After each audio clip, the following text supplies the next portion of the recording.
How's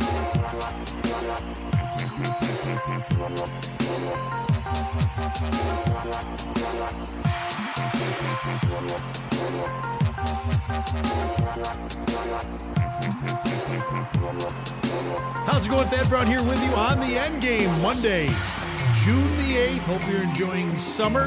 Had a pretty good weekend myself. Had fun at the Bills charity softball game here in Rochester, the Greg Rousseau charity softball game. We'll talk a little about that later on in the show. We'll also get into the NBA, the Stanley Cup Finals. Both very interesting for almost entirely different reasons. And the big story of the day, Brendan Sorsby, gambling in college sports. It's okay now, apparently. We have a lot to get to with that. So a big show, as always, here on the Endgame. Thanks very much for joining us today. Appreciate it, as always. Let's get right into the number one story here today that everybody's talking about. I actually was out this morning covering state championship golf. A couple of local kids from Section 5 contending in the boys championship. Also some contenders in the girls championship tonight on News 8 at 6. We'll talk about how all of those kids did today. But I was not plugged in on social media as one might be on a morning, especially someone like us, to where, you know, I get up in the morning, 9, 10 o'clock, whatever it is. And yes, I have no kids at home, or at least no young kids at home. So if I want to sleep in for my night job, I can do that occasionally. So 9 or 10 o'clock is generally when I get up, and then you'll spend a good portion of the morning certainly paying attention to what's going on in the world, because I'm going to talk about it here, but if not here, then talk about it on the newscast as well. So normally, by the time I get to noon or 1 or even 2 o'clock, I have a fairly good handle on anything that's going on during the day. Today was not one of those days. I got back from the golf championship about 1:30, opened up the old Xbox, and not Xbox, the video game, the box that has X on it, and saw the discussion about Brendan Sorsby and all that's happening with him. And for those of you who don't know, let me catch you up as best I can. The Cliff Notes version of this novel, which is only going to add more and more chapters to it. Brendan Sorsby is a college football quarterback who is currently at Texas Tech. He's been at Cincinnati and at Indiana. He has admitted to having a gambling problem. He's going to rehab trying to fix that out, or fix that issue. He has made, over 4 years, $90,000 in bets, 2,900 bets in total, including 40 on Indiana when he was there. Now, the caveat with that is he didn't bet on any games he was going to play in, but he was on the team when he was betting on the school. And as anyone who has followed sports and or gambling knows, gambling on your own team is the A1 no-no of no-nos. It is the one thing that sports cannot accept. Even if, as Sorsby has said, I didn't bet on any game that I was playing in myself. And we'll talk about that in a minute. But just to finish what's happening. So because of this, the NCAA ruled him ineligible because, hey, you can't bet on yourself when you're playing. You can't bet on your own team. We're not going to let that stand with a 3-game suspension. You're out. You're done. That was the NCAA's ruling. Well, today, a judge in Lubbock, Texas, which coincidentally is where Texas Tech is located, gave Sorsby a temporary injunction to allow him back on the team. Now, temporary is kind of a laughable word in this case because the injunction is going to allow him to play until the full court case of Sorsby challenging the NCAA, making him ineligible because of his gambling addiction and gambling issues. That is the court case that Sorsby got an injunction to allow continue. So in other words, he's suing the NCAA to say that the NCAA's ruling is wrong. And because the legal system is going to take so long, by the time that case is done, his season will be over.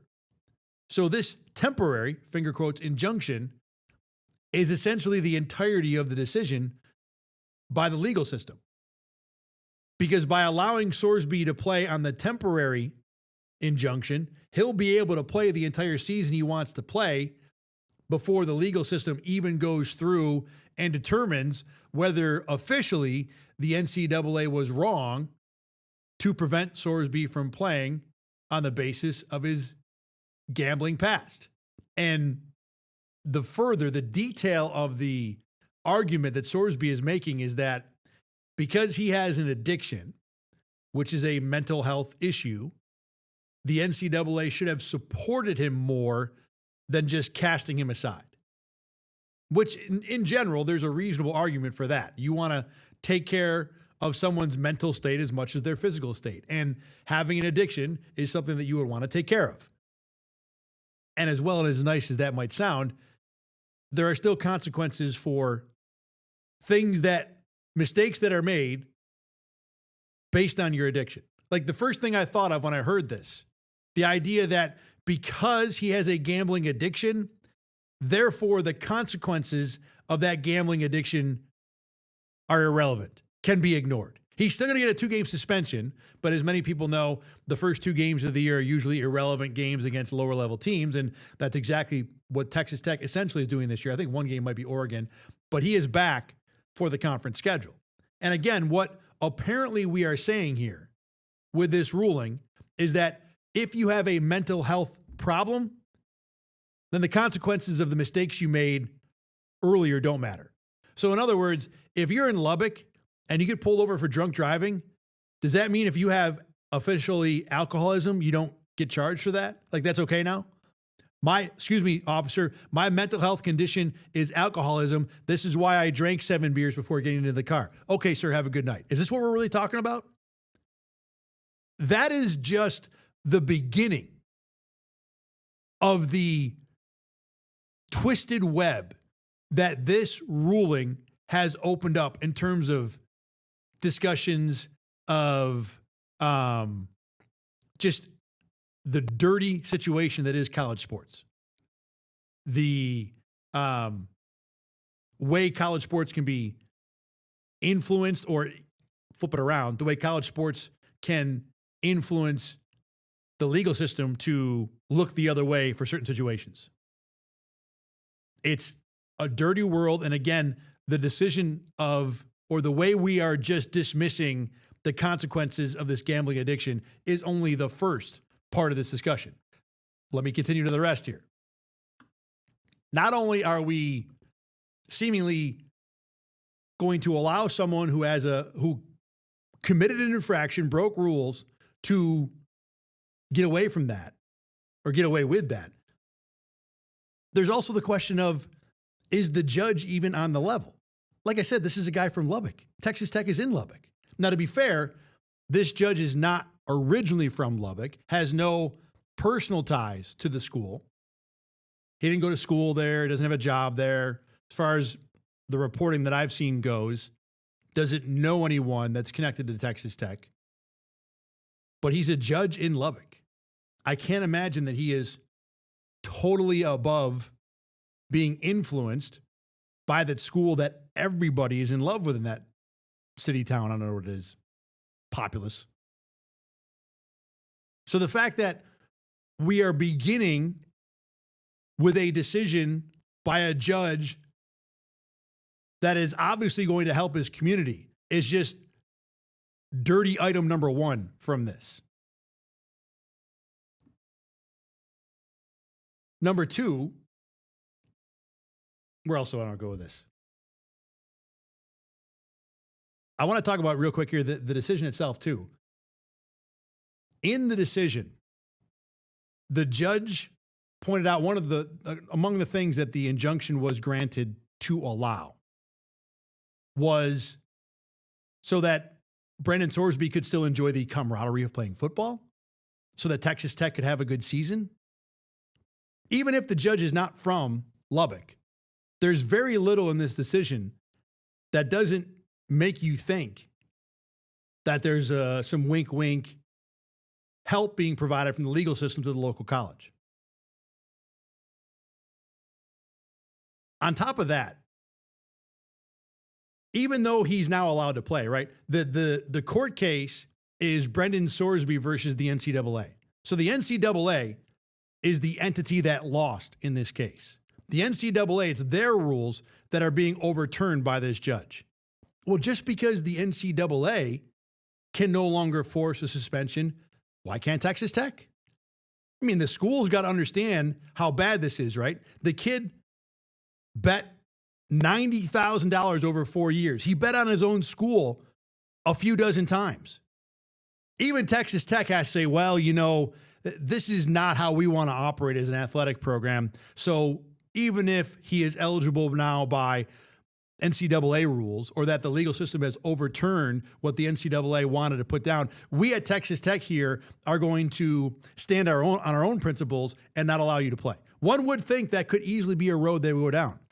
The problem is Texas Tech paid $5 million in order to entice Sorsby to transfer to their school and play quarterback for them. So in some ways, they are pot committed, or at the very least have 5 million reasons to just, we never really thought that NCAA ruling was just anyway, and we think that this court case has gone exactly the way it should have, which is essentially what Texas Tech said today. That they never felt like a permanent ban was an appropriate punishment for what Sorsby did.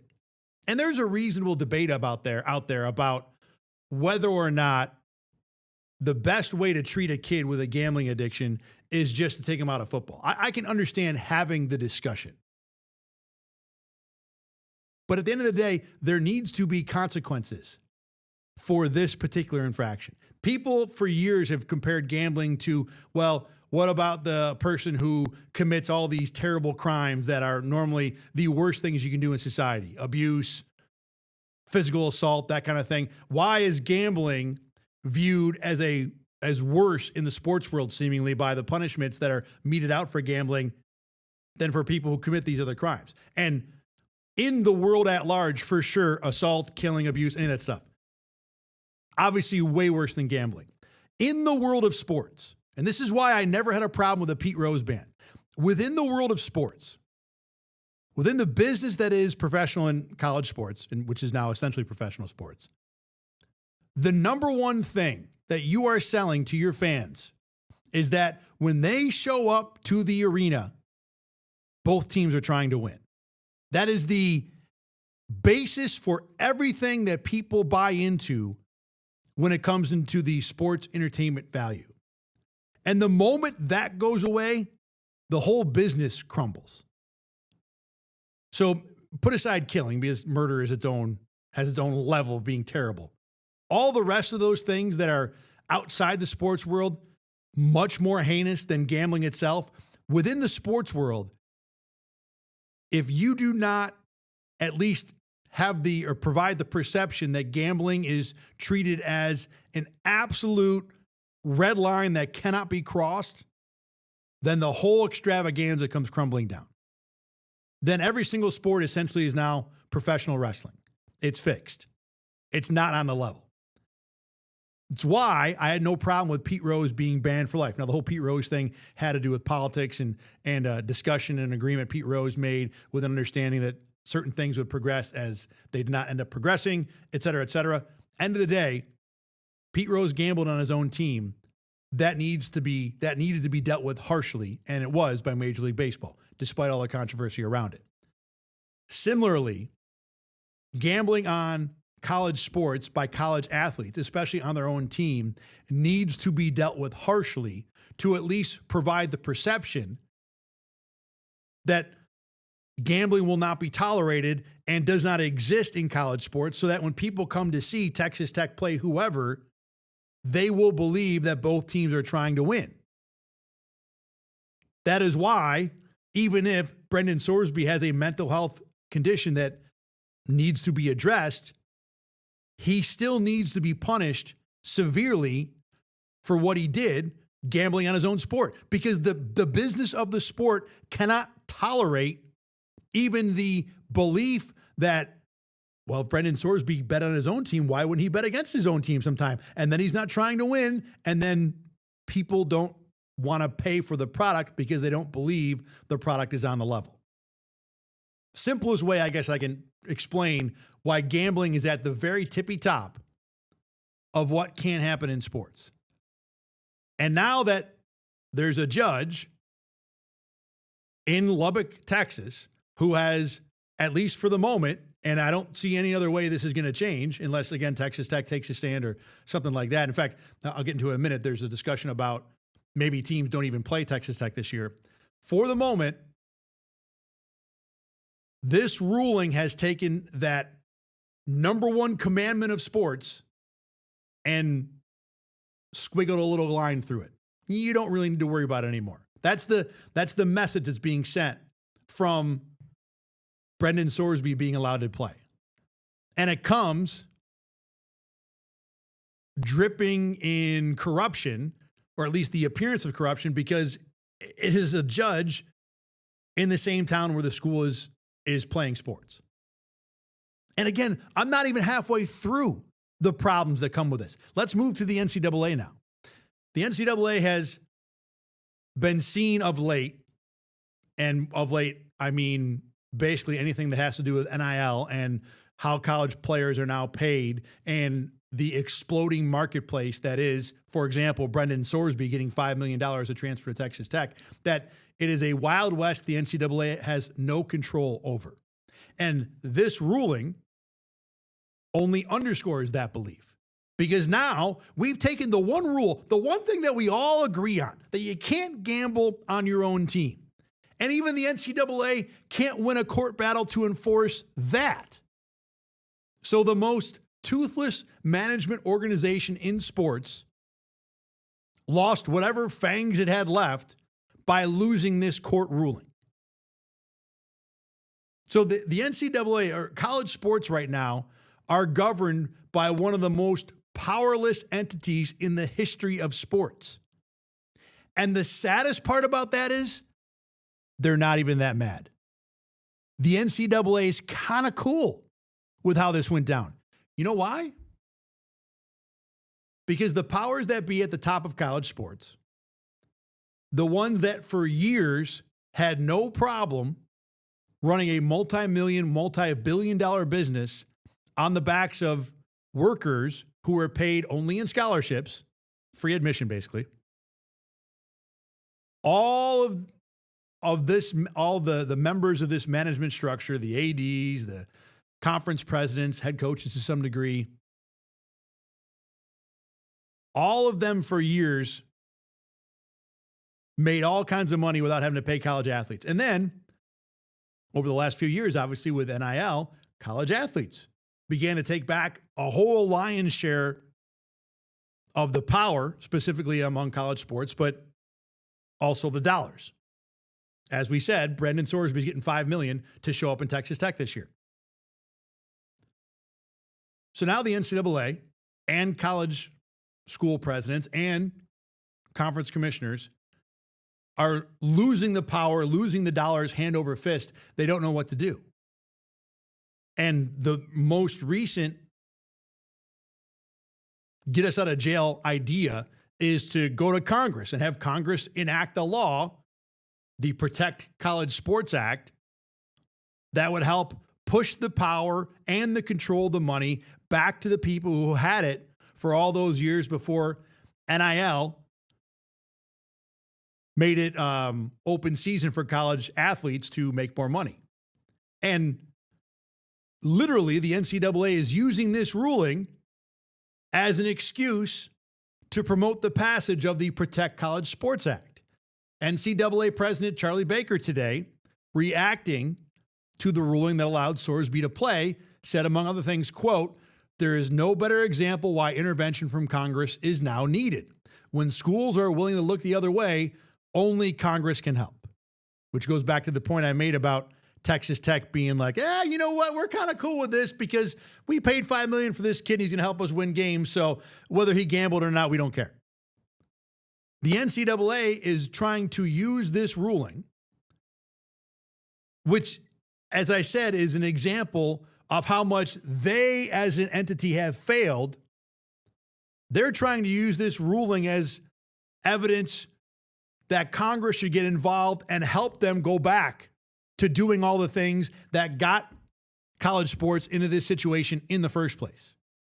Because remember, the Protect College Sports Act, as much as, and I know it's bipartisan, and I know that there are arguments about how it's going to protect Olympic sports, the non-football basketball sports, keep them alive, keep them from being cut in order to support all the money needed to keep football and basketball competitive.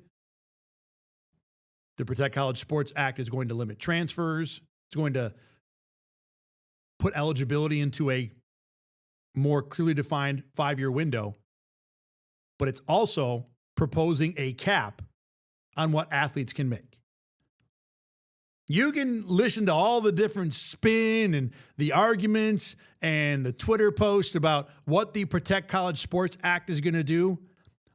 At the end of the day, what it's going to do is take power away that athletes have grabbed, take dollars away that athletes have grabbed, and give it back to the universities and the presidents and probably the head coaches to a degree. So the NCAA didn't even want to necessarily win this court case about trying to enforce its own rules against gambling and enforce the suspension or the expulsion, essentially, of Brendan Sorsby from college athletics. So to sum up, we have an athlete here who, yes, has a problem that needs a certain level of care and should receive that care, but committed a ridiculous amount of infractions that should probably, at minimum, have been punished with his inability to play college sports ever again. But he is going to be allowed to play because of one judge who works, may not be living there, but works in the city in which that kid plays, at a school that doesn't care because they paid $5 million already to bring him in, and they would rather not lose the $5 million than stand on some sort of principle of what right or wrong is when it comes to college athletics.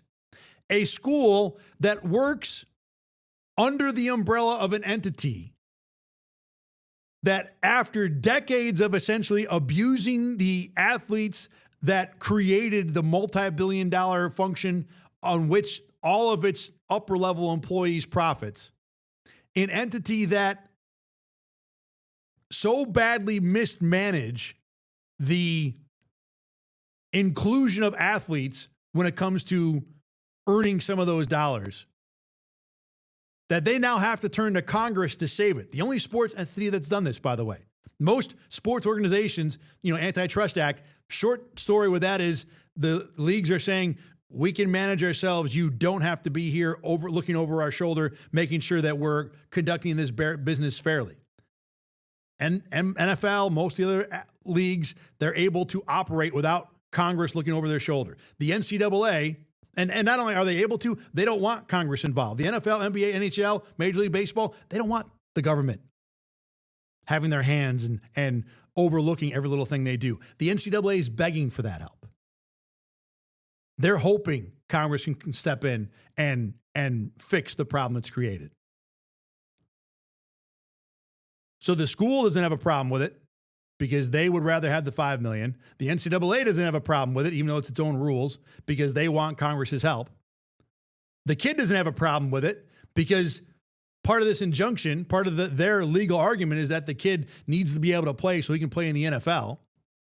I can't imagine how many NFL teams are going to want to touch Brendan Sorsby with a 50-foot pole with that kind of gambling addiction and situation hanging around him. The whole thing is so dirty and so distressing. I know that I've always been pro athletes making all this money, and that is not the problem here, even if there are some ancillary connections to what's happened with Brendan Sorsby. The problem here is very simple. Brendan Sorsby has a mental health issue, and everyone around him would rather take care of themselves than really give him the help he needs. And the help he needs is not helping him all the time. Sometimes the help a person needs is disciplining them, is showing them that there are consequences for the mistakes they've made.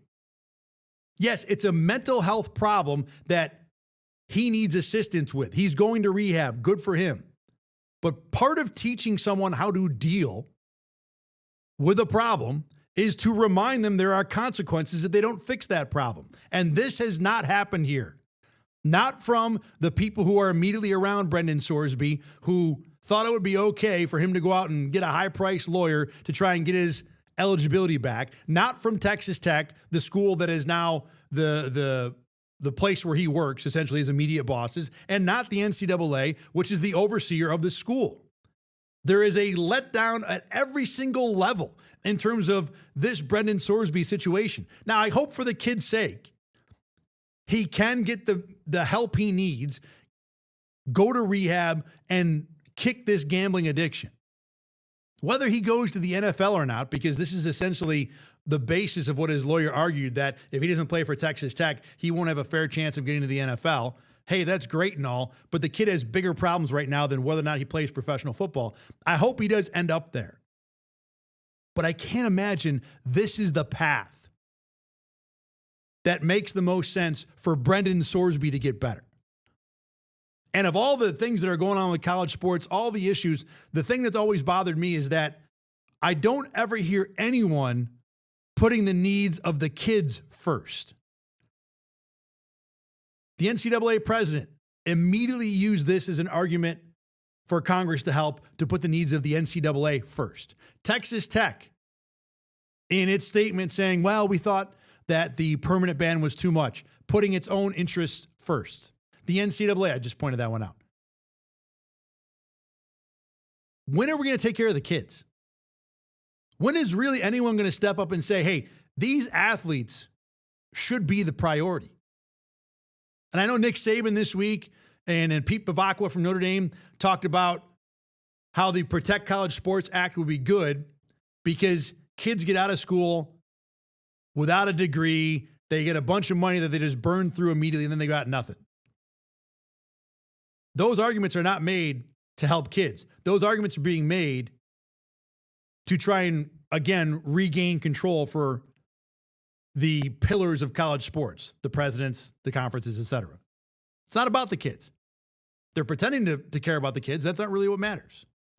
Now, the other thing, the other problem with this whole situation is that from the moment NIL became a significant part of the college sports landscape, there was a thought of, well, this will probably lead to athletes unionizing, right? If we're going to treat athletes like employees to where they make money from college sports, then they should have a union and they should collectively bargain with the NCAA or conferences or college presidents, athletic directors, whatever. There should be a negotiation like the Players Union and the NFL or Major League Baseball and the Players Union.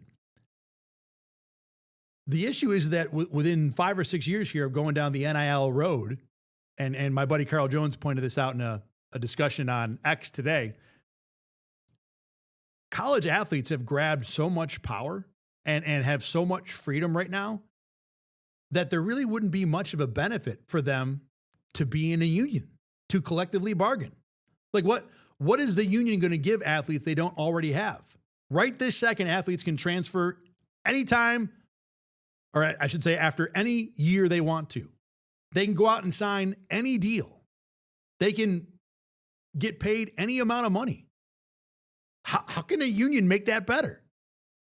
You're not going to be able to convince most Division I college football or basketball players that, well, you should join the union because it's better for you. They'll say, why? And then there's no good answer to that.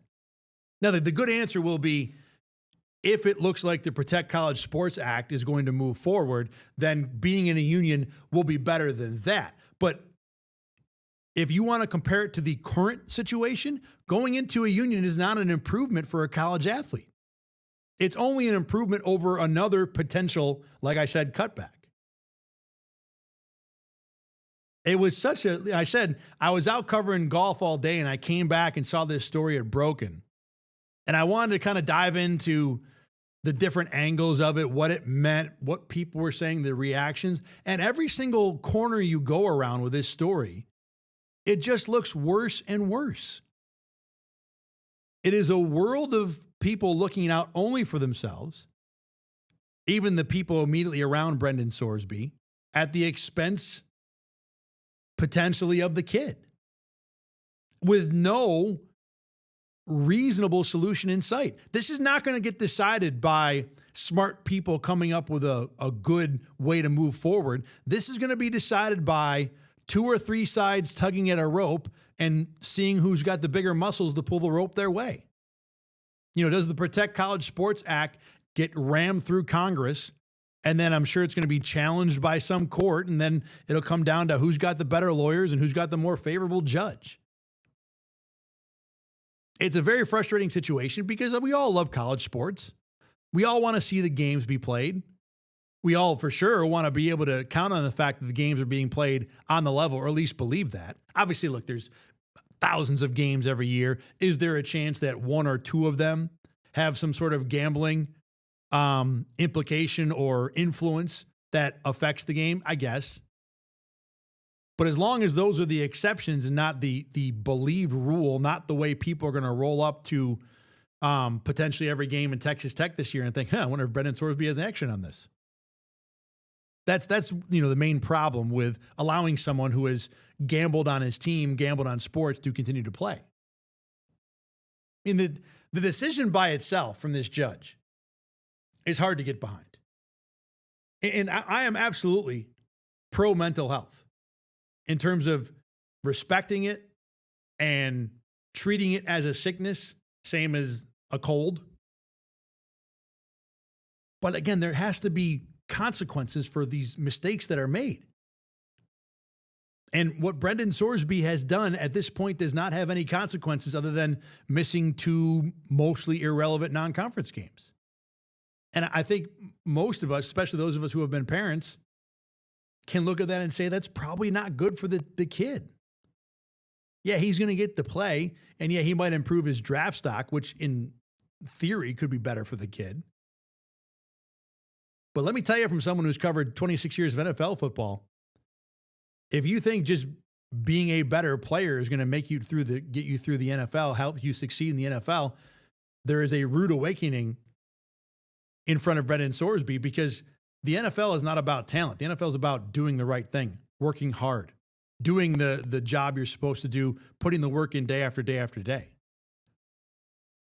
And right now, Brendan Sorsby probably has to do that level of work to address his gambling addiction. Obviously, I don't know.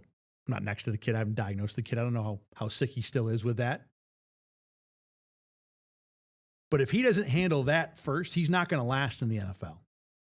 If he doesn't do the work to get him on the straight and narrow personally with this addiction, if he's going to call it a sickness, which is a fair thing to address it as, then that also means he needs to go about changing his habits, dealing with his sickness in a thorough and consistent manner. And playing football for Texas Tech this year does not seem like something that would fall under the banner of a proper way to address his sickness. And if that is accurate, he is going to die a quick death in the NFL. Because that level of inability to put the work in will get you exposed really fast when you're a professional. All right. Enough of that today. Like I said, the whole story, the whole discussion is just so distressing. It's just, everything is wrong. Everything is wrong with this. There's no spot to stand when it comes to the Brendan Sorsby discussion, when you're referring to the actions of everybody involved, to where you think, well, at least they did that. At least that feels right. Not what the judge did, not what the kid did, not what his lawyers did, not what the school did, not what the NCAA did. Everything with that feels wrong. And I know college sports in a lot of ways have gone to a different spot than most of us were comfortable with. But it doesn't mean that everybody has to still just fend for themselves. And maybe that's me being a little Pollyannish, a little naive in terms of how the world operates. But this is a frustrating, angering, upsetting story. And it doesn't seem like there's going to be any outlet to it. There's no, like I said, the injunction has happened. It's temporary. But by the time the actual court case happens, it'll be after the season. Sorsby will have played his year. Now, like I said, there is some talk, at least I don't think it's real talk, but people throwing ideas out right now that schools may not even play Texas Tech. I don't think when schools sit down and start crunching the numbers of, let's see, how much gate would we lose if we don't play our home game against Texas Tech, that'll actually happen. But that is something that's being thrown around right now. And I wouldn't totally dismiss it because of, again, of how egregious what he did and how ludicrous this decision appears, that maybe you might get a reaction that's equally as ludicrous or egregious sounding, but I wouldn't bet on it if I were you. All right, it's enough. Let's take a break. When we come back, we'll talk sports that aren't as bothersome. Pretty good, couple of pretty interesting championship series underway, and good time yesterday downtown at the Red Wings ballpark for the Bills charity softball game. We'll talk about that too. You're watching the Endgame. My name is Thad Brown. This is Rock One, also called Rochester First. We're back right after a break.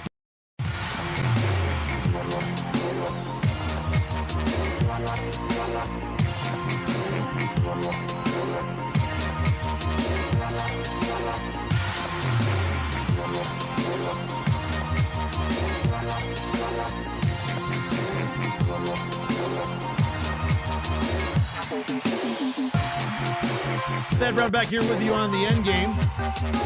Like I said, heading into Game 3 for the NBA Finals tonight. Game 4 for the Stanley Cup Final. I think it's tomorrow. Yeah, pretty sure it's tomorrow. And before both series started, we talked a little bit about how the NHL was going to be the JV series. That Knicks Spurs, when you have Wemby, who's probably the number one young star in the NBA right now, going up against the number one media market with a team that had not been to the finals in 3 decades. That was going to be a hard story, a hard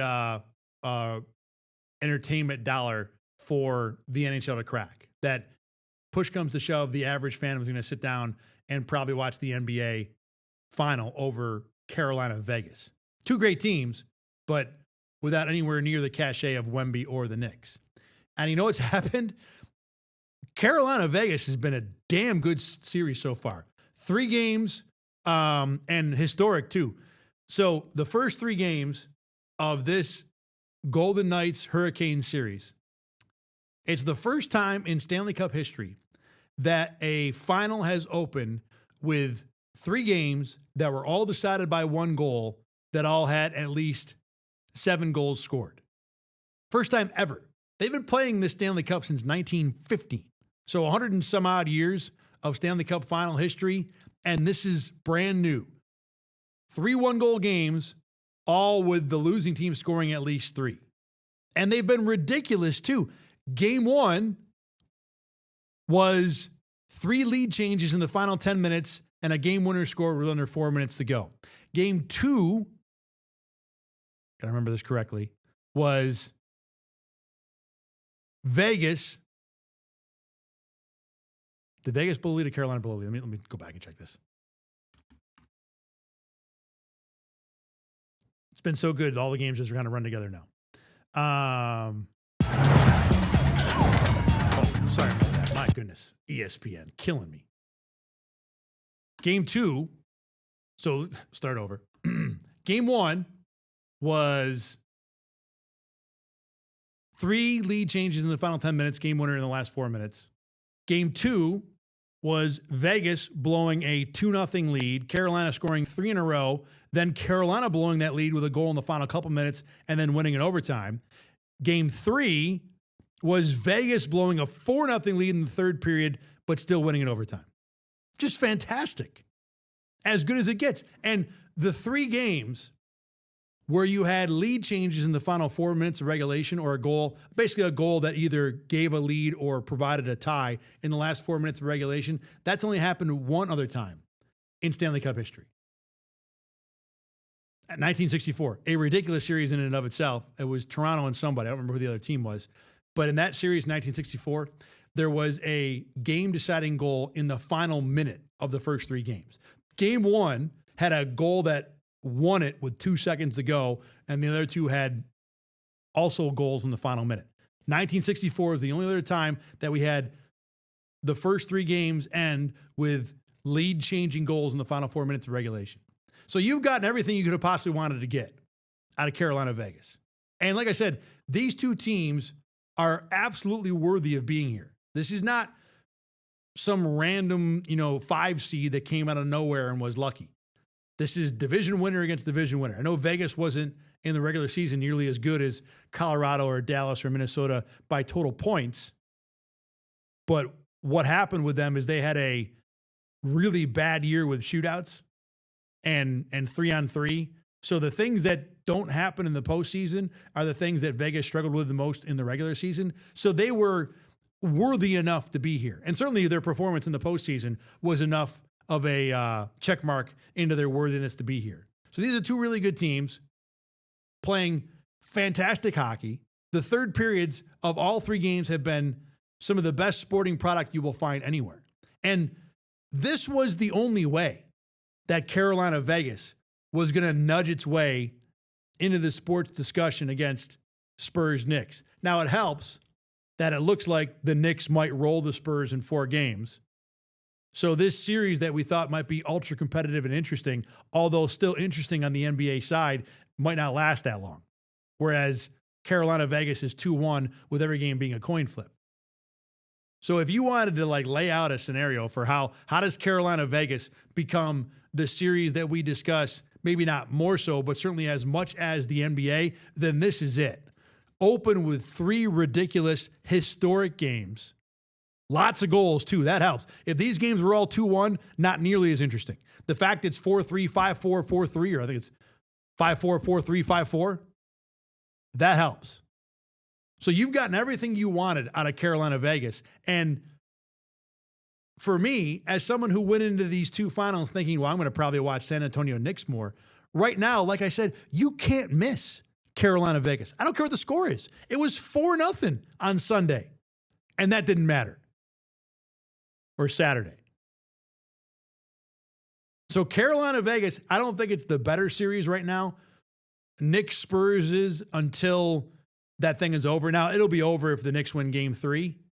But if San Antonio wins game 3, then that thing goes right back to the top with a bullet, because now you've got a situation where all 3 road teams have won, and while anything could happen in game 4, and we're back onto this being an interesting series. But Carolina Vegas has done a really good job pushing itself into the discussion situation. The one complaint I have, and this happens every year, is game 3 on Saturday, the overtime winning goal was just dumb. It was a random bounce. It was, if you didn't see it, a slap shot from the blue line, bounces off the boards behind the goalie. It bounces back in front, catches the goalie on a skate and bounces in off the Carolina goalie. Unfortunate, too, because the Hurricanes pulled their starting goalie after 2 periods, giving up 4 goals. The backup comes in, stops a penalty shot, plays great, gets him to overtime, and then has the game winner go in off his own skate, off the boards, off his own skate. And I talk about this every year with hockey. This is why I don't watch a ton of playoff overtime anymore. There was a time where if a hockey playoff game went to overtime, I was stopping everything I was doing and lasting with the game until it was over. I didn't care how many overtimes they played. And now I won't do that because I don't want to sit around waiting for 2 teams to decide a game by a game of Plinko. I don't need to see pinball deciding my high-level sports event. I'm not going to spend an hour sitting around waiting for a random bounce to be the thing that determines the outcome of the tie game I'm watching. I have better things to do. And it's fun, and I like the drama and the pressure of both teams to where every rush down the ice could be the end of the game. That's fun. I used to love that. But there are too many of these games that end like that Carolina Vegas did, where it's something totally random and outside the spectrum of any athletic skill. There was nothing athletic about that game-winning goal.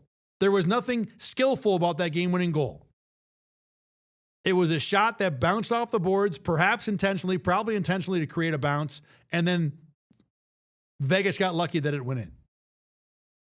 I have no interest in that.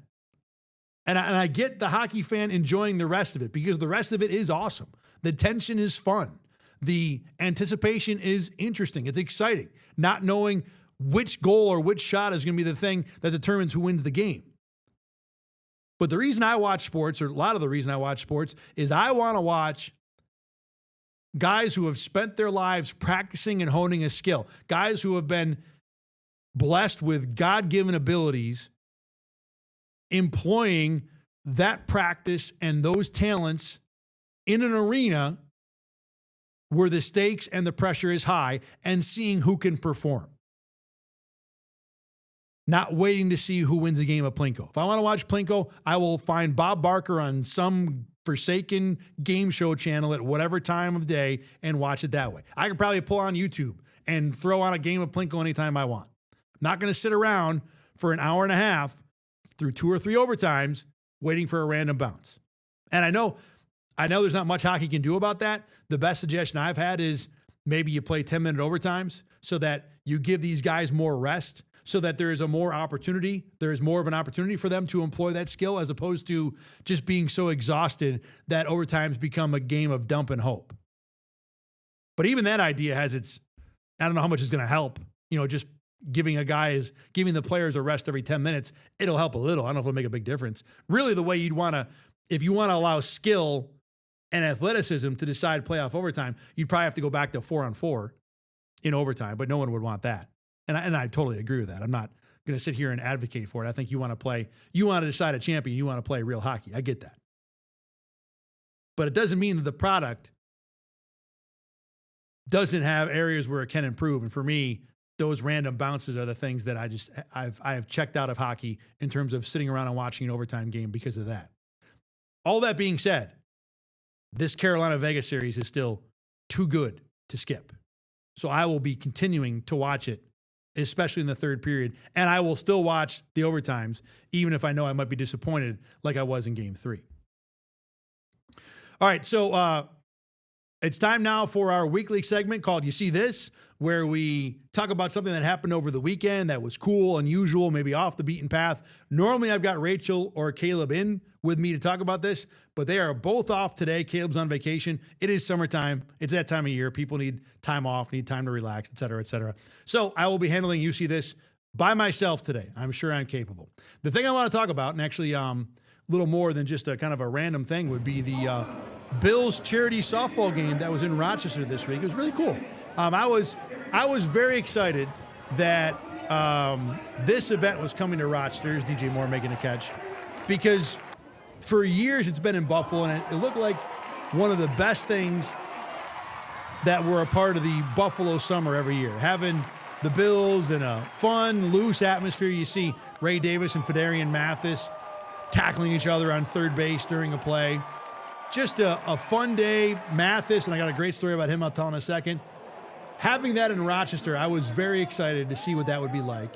And it was cool. I don't know if it lived quite up to my expectations. I probably hyped it up a little too much. But it was a super fun time. And Dalton Kincaid was the man. He mashed 4 homers. The weather was perfect.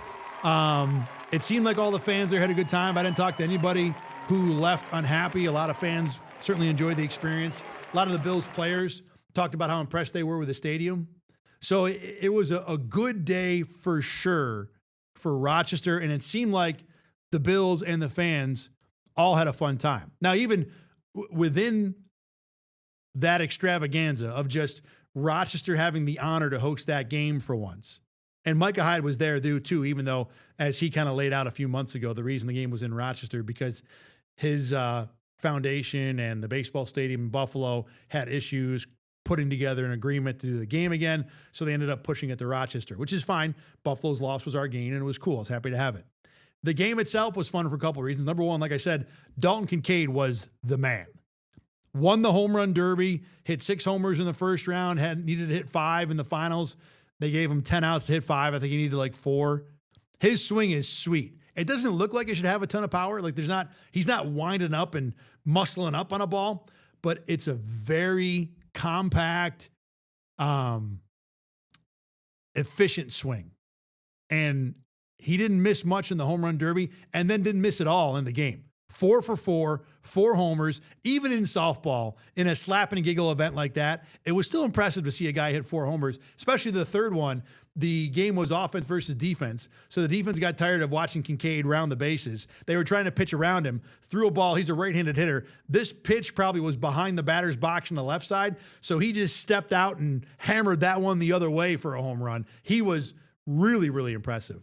And then the best story of the day was Fedarian Mathis. And if you want to go to my socials, Thad Brown 7, TikTok, Instagram, Facebook, I posted this little minute recap of the whole thing. It was a really, really cool experience.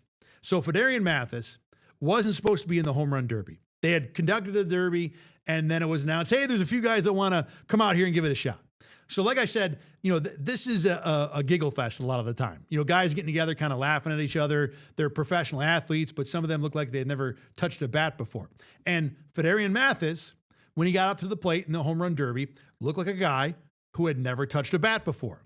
And anyone who's played baseball for even a second could see what his problem was. He had his hands backwards. Like, this is how you're supposed to hit, with the right hand on top. He had them like this. So it's like trying to tie your shoes with your hands crossed. Like, tie your shoes, but cross your arms and see how easy that is. You can do it, but it's not right. It doesn't feel right. So Fedarian Mathis was batting cross-handed and was just swinging and missing. Now, he's having a grand old time. He's up there dancing around, joking after every miss. It was totally cool. But people, his teammates, other people who were on the field were like, hey, that's not how you're supposed to hit. Reverse your hands. So he reverses the hands like he was told, and then swung and missed again. So at this point, I'm watching and I'm thinking, all right, well, look, everybody's having fun and it's cool, but clearly Fedarian Mathis is just not a guy that can play baseball. And not everybody is. Greg Rousseau openly admitted that even though his name was at the top of the title of this charity softball game, that he doesn't know a lick about playing baseball. He didn't play the game at all. He did participate in the home run derby, but his swing is not very good. So it seemed like Mathis was going to be another one of those guys who just doesn't know how to play baseball. So after he swings and misses with his hands the right way, he looks back at all the people who are telling him to reverse his hands and says, no. I'm going back to my way, and I got this. And wouldn't you know, the guy hits a home run to dead center. It was awesome. As much as Dalton Kincaid hitting 4 home runs was an impressive athletic feat, Fedarian Mathis hitting a home run with his hands the wrong way was 8 times better. And it wasn't even close. And then he hit another home run in the game after the home run derby and darn near hit a second one. And the whole time he's dancing around. He's got the best home run trot in the sport. Having fun. It's exactly what these events are supposed to be. They're bonding for the guys, a chance to get away, a chance to, do something together that is not football related. It's a chance for fans to see these players in an entirely different atmosphere. And I think for many of them at a price that's, especially this year with the Bills in a new stadium, a price that's eminently more affordable. So it's just a cool experience all around. And Fedarian Mathis, to me, kind of put it over the top with the way he handled the whole, I've got my hands wrong, but it don't matter thing. And like I said, if you go to my socials, Thad Brown 7, and, share that around. Help me out here, everybody. But it's a really cool reel, and it kind of reminds you that, you should never be afraid to swing your swing, right? Doesn't matter what anybody says. Doesn't matter even if people know that what you're doing is wrong. Swing your swing. Sometimes it'll work. Have that confidence. And that's what Fedarian Mathis had in this softball game experience. It was really fun. And glad I was there to see it. Glad that Rochester got to host it and enjoy it. And again, one of the things that as a Rochesterian I was most proud of was the fact that the players' reaction in terms of having the game in Rochester, the number one thing I heard from a lot of different guys was, this stadium is really cool. This stadium is top-notch. Dwayne Carter talked about it. Micah Hyde talked about it too. Not on camera. He talked to us before the game began. But everybody was impressed with, now called ESL Ballpark. And you think about that stadium is 30 years old now. And for people to still walk into there and say, this is a pretty cool venue to host a game, speaks to a lot of what the Red Wings had done over there and obviously how that building was constructed in the first place. But we certainly have here in Rochester a really nice minor league baseball facility that is still impressing even after 30 years of being in existence. So kudos to all the staff over there at the ESL Ballpark, not just for what they did on Sunday with the game, but obviously the way that ballpark stacks up just in general. All right, that's going to be it for me today. Thanks very much for watching. I appreciate it. We'll be back again on Monday for sure. Today is Monday. We'll be back on Thursday. I'll be back Monday too. We'll be back on Thursday. Talk a little more about Bills minicamp.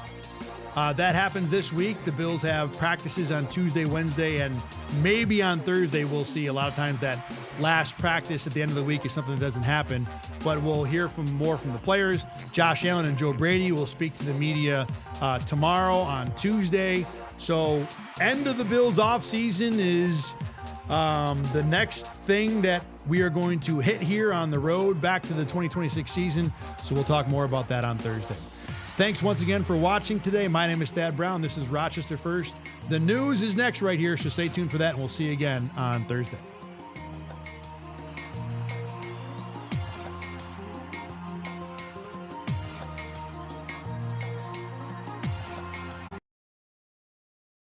Get the Rochester First streaming app today for everything you love from News 8 On Demand, plus exclusive shows you won't see anywhere else. Search ROC and download for free on Roku, Amazon Fire, and Apple TV.